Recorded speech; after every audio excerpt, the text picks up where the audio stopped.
Goeiemôre weer eens en wat 'n groot voorreg om u te groet in die kragtige naam van Jesus vanoggend.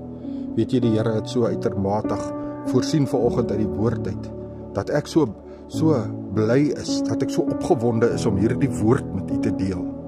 Die opskrif van my boodskap is: wil u oorwinning ervaar?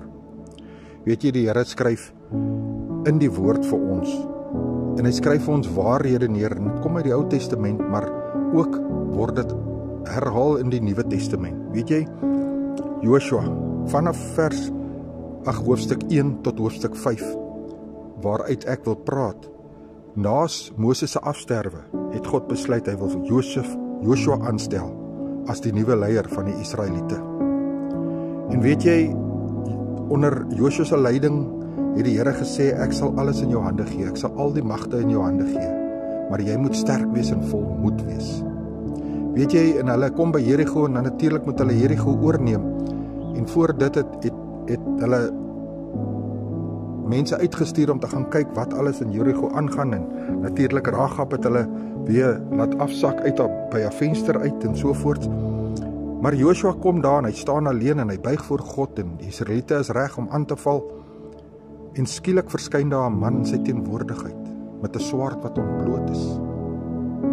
En natuurlik Joshua, wat 'n godvreesende man is en wat nie bang is nie, loop op na hierdie man toe en hy vra vir hom, is jy hier vir my of is jy hier vir hulle? Beteken dit natuurlik Jericho. Die man sê nie vir een van die twee nie. En hierdie man word aangeteken met 'n hoofletter en hy sê, Joshua, trek uit jou skoene, jy staan op heilige grond.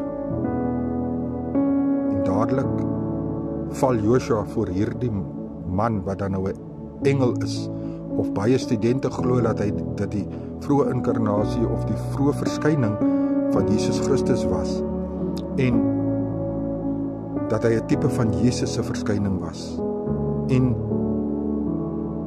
Joshua sap met hom voor die aangesig van hierdie engel.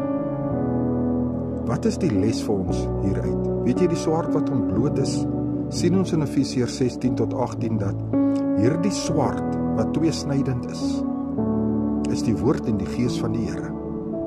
En ek en u, as ons oorwinning in ons lewens wil hê, net soos Joshua, moet ons leer om as 'n dienskneg vir God te buig, en toe te laat dat God die oorwinning in ons eerste bring, dat hy oorwin oor ons, en dat ons sy gebooie en sy woord sal nalat, en ons sal toelaat dat die gees van God aan ons sal lei.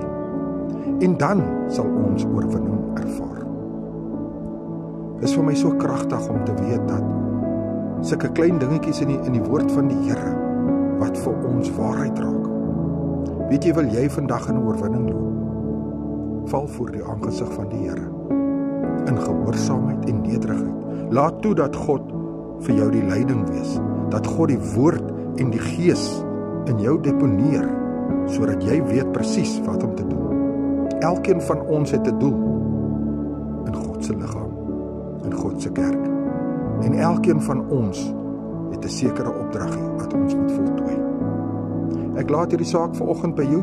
U staan in oorwinning in die naam van die Here Jesus Christus, God Abba Vader en die Heilige Gees. Ek is Pastoor Gary, brood en water 5 minute woord groete, en weet net, Jesus is baie lief vir jou. Amen.